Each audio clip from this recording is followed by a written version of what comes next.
Bien, hoy vamos a explicar el portaescobilla, uno de los elementos más fáciles de verificar. Fijaros, el portaescobilla es este elemento. Para saber exactamente dónde va ese elemento, vamos a disminuir la foto y vamos a ver en el lateral. El portaescobilla va en esta parte de aquí. Como podéis ver, aquí estarían las escobillas y también podéis ver cómo aquí está el elemento en el que rozan las escobillas. Vamos a ver exactamente dónde rozan las escobillas. Bien, este es el elemento donde rozan las escobillas. Este elemento recibe el nombre de colector. ¿Por qué? Porque por ahí se recoge o se recolecta la electricidad. Bien, como hoy lo que queremos es comprobar el portaescobilla, lo primero del todo es verificar o saber ese elemento si está conectado a negativo o a positivo. Fijaros bien, esta parte de aquí se llama la tapa portaescobilla y a través de dos tornillos, que podríamos decir que irían aquí por ejemplo y aquí, esos tornillos irían atornillados en el portaescobilla. En concreto estarían atornillados aquí y aquí. Bien, sabiendo esto es importante saber si esa parte del motor de arranque es negativa o es positiva, y eso lo podemos ver fácilmente. Sabemos que el motor de arranque va atornillado a la carcasa de la caja de cambio. La caja de cambio va atornillada al bloque motor y el bloque motor al final termina en el chasis y el chasis termina en negativo de batería. Eso significa que toda la carcasa del motor de arranque, es negativa. Al ser la carcasa negativa, la tapa también será negativa. Si la tapa es negativa, los tornillos que van aquí y aquí también serán negativos y la pieza, en este caso esta que va atornillada con esos tornillos, también será negativa. Esto es muy importante que se nos quede, es decir, el portaescobilla tiene una parte que es negativa y nos va a hacer falta saberlo para en el momento que tengamos que comprobar su funcionamiento. Bien, vamos a borrar todo esto y vamos a ver exactamente las escobillas que tiene en este caso este motor. Si nos acercamos a la imagen del portaescobilla, observamos que hay una escobilla, dos escobillas y tres escobillas en el caso de este motor. También vamos a ver una cosa importante, pero para ello vamos a cambiar de color. Observar cómo aquí aparece un color negro. Igual aparece aquí y aquí y aquí. Sin embargo, fijaros cómo aquí, este de aquí y este de aquí no tienen el aislante. Vale, vamos a poner no. ¿Qué significa? Bien, hemos dicho que esta chapa es negativa porque va cogido a la tapa del motor de arranque. Eso nos está diciendo que toda esta pieza de metal es negativa. Sin embargo, fijaros que cuando llegamos justo aquí, y lo vamos a cambiar de color para que lo veáis, justo cuando llegamos aquí, aparece un círculo negro que es un aislante. Eso significa que si hay un aislante, la pieza ya de dentro, esta pieza que hay aquí, ya no es negativa. Esa pieza en concreto es positiva. Igualmente, fijaros, este remache de aquí tampoco está directamente tocando la chapa que va a negativo, por lo tanto también es positivo. Este remache, sin embargo, sí toca la chapa y eso me está diciendo que es un remache negativo. ¿Por qué? Pues fijaros, si seguimos el caminito por aquí, al final termina en negativo. Y así sucesivamente podemos determinar qué remache es positivo y qué remache es negativo. Los remaches positivos lo que hacen es sujetar una pieza que sujeta a los portaescobillas. De manera que los remaches con aislante son los correspondientes al portaescobilla positivo, mientras que los remaches sin aislante son los correspondientes al portaescobilla negativo. Bien, eso se verá mucho mejor posteriormente cuando le demos la vuelta al portaescobilla, pero lo que vamos a hacer ahora es intentar que conozcáis cuál es el motivo del uso del portaescobilla. Bien, para ello nos vamos a ir al inducido. Recordad, el inducido, también llamado rotor, es el elemento que gira y a través de esta pieza engrana en el volante de inercia y permite que el motor de combustión empiece a girar al principio y pueda arrancar. Dentro de lo que es el inducido se encuentran bobinas. Vamos a dibujarla y, por ejemplo, no sé si veis estas chapitas, de aquí nacen bobinas, ¿vale? Dan la vuelta alrededor y finalmente la vamos a dibujar pequeña, pero darían la vuelta, terminan en la chapita siguiente. Estos son bobinas, todas estas bobinas, es decir, hay muchas bobinas. Las bobinas tienen la función de que cuando yo le hago circular electricidad, vamos a poner una intensidad, aparece en un campo magnético. Claro, ese campo magnético, si es del mismo polo que el imán que tiene en el exterior, estos que aparecen en este lado de aquí, que lo vamos a pintar como si estuvieran aquí, ese imán estaría en la parte por aquí, para que lo veáis, por fuera. Es decir, el inducido iría aquí dentro. Por lo tanto, por un lado tenemos el imán que crea el inducido y por otro lado tenemos los imanes que hay aquí, que es de esta pieza negra que le llaman inductor.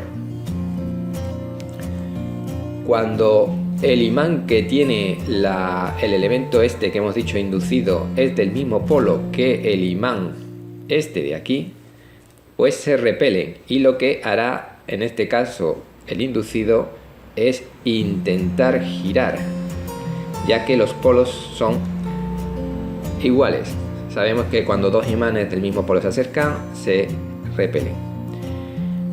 Bien, si vamos a ver realmente, y para ello vamos a borrar otra vez, si vamos a ver, en este caso, imaginaros que queremos transmitirle electricidad a las bobinas del inducido, algunos de ustedes preguntaréis si se podría soldar un cable aquí, ¿vale? Imaginaros que soldamos un cable aquí y soldamos otro cable en cualquier lado, por ejemplo aquí, ¿vale?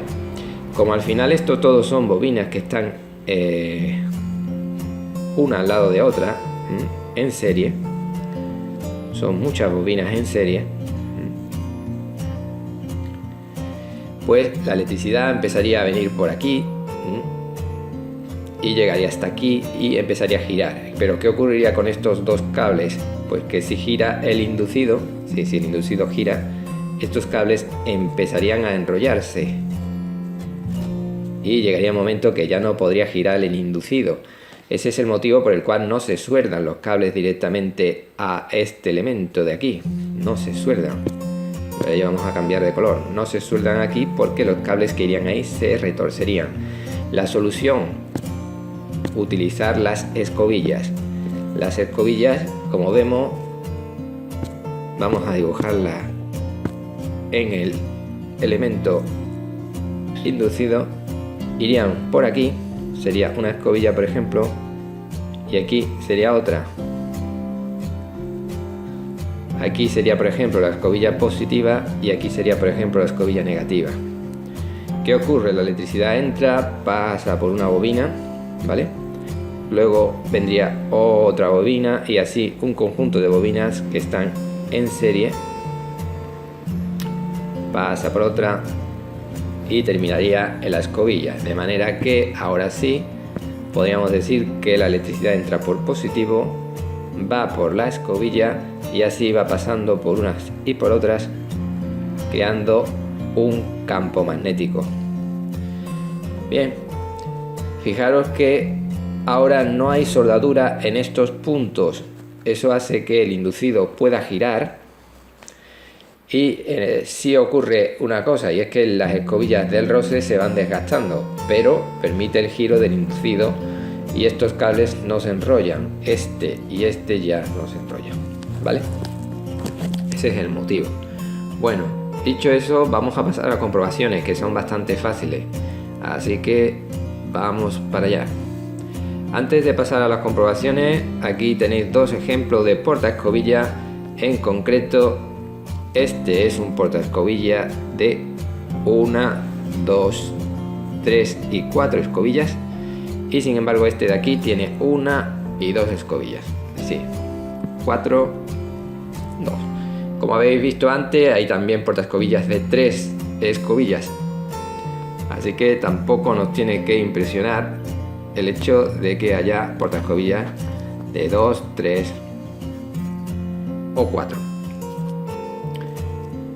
La comprobación, sea de 2, 3 o 4, es igual de fácil, así que vamos a ir directamente a coger nuestro polímetro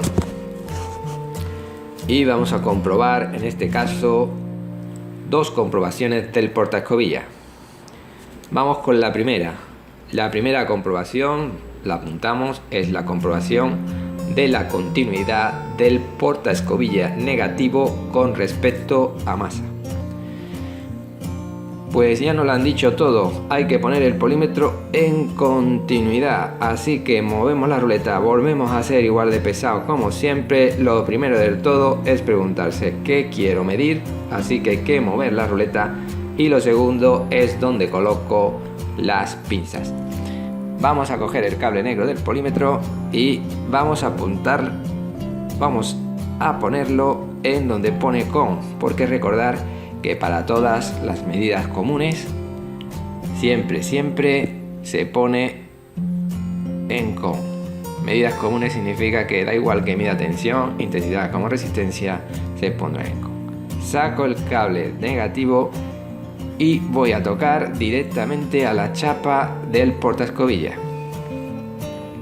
Como hemos dicho anteriormente, la chapa del portaescobilla va atornillada a la tapa del motor, el motor va atornillado a la caja de cambio, la caja de cambio al bloque motor, el bloque motor al chasis y el chasis a negativo de batería. Eso significa que aquí al final termina en negativo.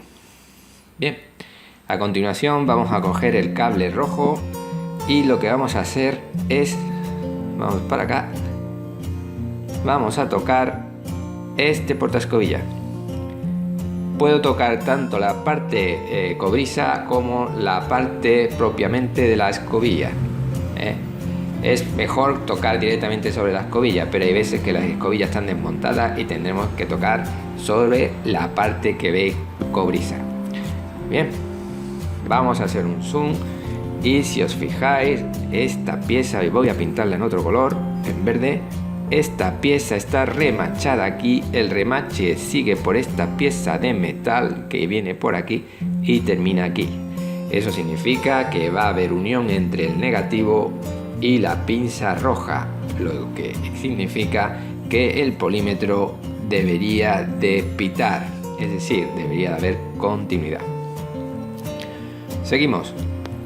Vamos ahora con la comprobación del otro portaescobilla positivo. Así que dejamos el cable negativo en lo que es la chapa del portaescobilla, cogemos la pinza roja y nos iríamos ahora saltando en el cable negro hasta este portaescobilla. Bien, si hacemos un zoom podemos ver, y ahora vamos a pintar en otro color, como esta chapa de aquí sigue por aquí, llega al remache y termina en esta pieza. Eso significa que esas dos piezas deben de estar unidas y el polímetro debe de volver a marcar continuidad y debe de pitar. Dicho esto, vamos ahora con los siguientes portaescobillas. Así que vamos a darle para atrás Dejamos de nuevo la pinza negra en el mismo sitio, cogemos la pinza roja y vamos a comprobar este portaescobilla. Esta comprobación recibe el nombre de aislamiento del portaescobilla positivo con respecto a masa. No debe de pitar. Vamos a ver por qué no. Fijaros cómo la pieza en concreto, esta que acabamos de poner la pinza, tiene justo aquí debajo una pieza marrón. Esa pieza marrón es una baquelita, en algunos sitios es un plástico que evita que la pieza esté en contacto con la chapa, en concreto con esta chapa. Por lo tanto, la electricidad no puede pasar, y lo voy a pintar en amarillo. La electricidad no puede pasar desde aquí hasta el portaescobilla este. ¿Por qué? Porque este portaescobilla es el positivo y este es el negativo. Si estuvieran unidos, habría cortocircuito, unión de positivo con negativo de batería.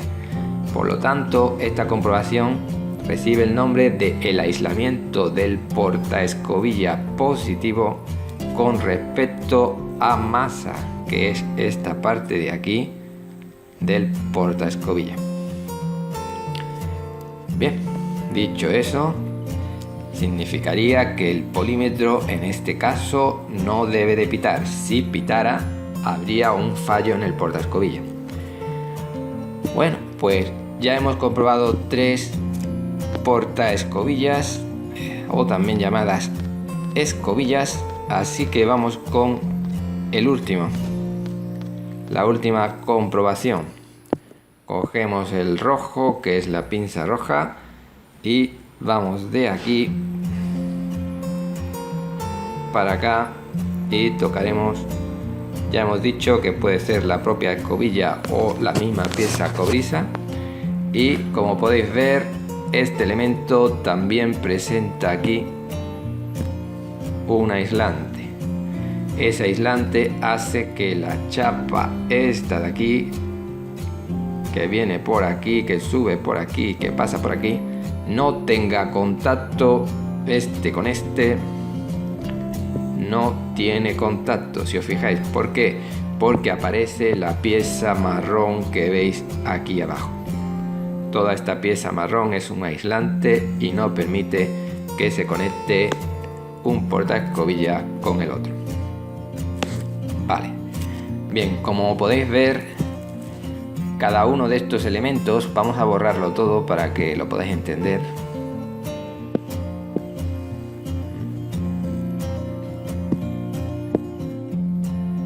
Cada uno de estos elementos, esto, este y este, reciben el nombre de portaescobillas porque soportan las escobillas y las guían hacia el inducido, en concreto hacia el colector del inducido.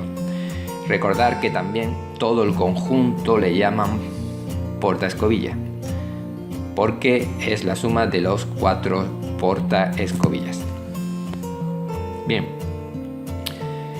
aquí tenemos otro polímetro para comprobar el portaescobilla de 2 escobillas. En este caso vamos a ir mucho más rápido. Vamos a hacer primero la comprobación del portaescobillas negativo. Esa comprobación recibe el nombre de la continuidad del portaescobillas negativo con respecto a masa. Ponemos el polímetro en continuidad y una vez que hemos puesto el polímetro en continuidad, vamos a coger la pinza negra y tocaremos directamente a la chapa del portaescobilla, que hemos dicho que es negativo.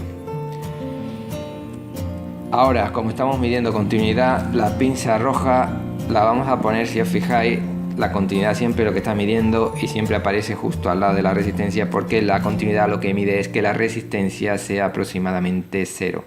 Por lo tanto, se mide en ohmio. Eso significa que miro aquí los circulitos donde se meten las bornas y tengo que coger exactamente el que pone ohmio, que en concreto es este de aquí. Así que ahí voy a pinchar la pinza y como estoy haciendo la comprobación primera, que se llama continuidad del portaescobilla negativo con respecto a masa, voy a tocar ahí y fijaros lo que ocurre, es simple. Esta pieza de aquí está continua y si hacemos un zoom podéis ver cómo sigue por aquí y termina aquí. Eso significa que hay unión entre esta pinza y esta pinza a través del metal este de aquí, y eso me está indicando que hay continuidad. De hecho debe de haber continuidad porque este hemos dicho que es el portaescobilla negativo. El polímetro debe de pitar. Esta prueba recibe el nombre de continuidad del portaescobilla negativo con respecto a masa. Si seguimos haciendo la segunda comprobación, la segunda comprobación recibe el nombre del aislamiento del portaescobilla positivo con respecto a masa. Y también es muy simple. Cogemos la pinza roja y vamos a tocar justo, vuelvo a decir, se puede tocar tanto la escobilla como el propio soporte de la escobilla. Si podríamos tocar, y vamos a hacer un zoom, vamos a coger aquí uno diferente para que lo veáis. Podríamos tocar tanto la propia escobilla que está aquí, como también podemos tocar el propio soporte de la escobilla, que es este de aquí. Los dos podemos tocarlo. Si tenemos la escobilla, lo mejor es tocar la escobilla, pero hay veces que se han desmontado las escobillas y solo podemos tocar el soporte. Bien, una vez que hemos tocado ahí, fijaros cómo esta pieza marrón, vamos a pintarla ahora marrón, toda esta pieza marrón es un aislante. Al ser un aislante podéis ver claramente que este portaescobilla, no tiene unión con la chapa. Al no tener unión, y lo vamos a poner así, con un no, ¿vale? Al no tener unión, el polímetro en este caso no debe de pitar, ¿vale? Así que tachamos así y vemos que no debe pitar. Cogeremos los elementos y observaremos en este caso si las escobillas están gastadas o no están gastadas, si están rotas o no están rotas. Siempre el fabricante nos dirá cuánto tiene que medir una escobilla, más o menos te dirá, por ejemplo, que tiene que medir entre, por ejemplo, 1 y 2 centímetros, es un ejemplo, cada fabricante nos dice un valor y nosotros podemos medir si esa escobilla está gastada o no. Si estuviera gastada, lo vamos a observar por lo siguiente. Lo que nos puede pasar es que la escobilla se vaya gastando y la escobilla se quede retirada de la parte a la cual tiene que pasarle la electricidad. Si esta es la escobilla, la que estoy pintando en rojo, en este caso vamos a pintar la electricidad en otro color para que lo veáis, en amarillo por ejemplo. La electricidad vendría por aquí, pasaría por aquí, pero no tendría la posibilidad de llegar hasta aquí, que es donde tendría que llegar. Eso significa que hay un desgaste desde aquí a aquí de la escobilla, ¿vale? Ese desgaste lo podemos ver visualmente. Si hay desgaste, tendríamos que cambiar las escobillas, si nos deja cambiarla, o todo el portaescobillas, ¿vale?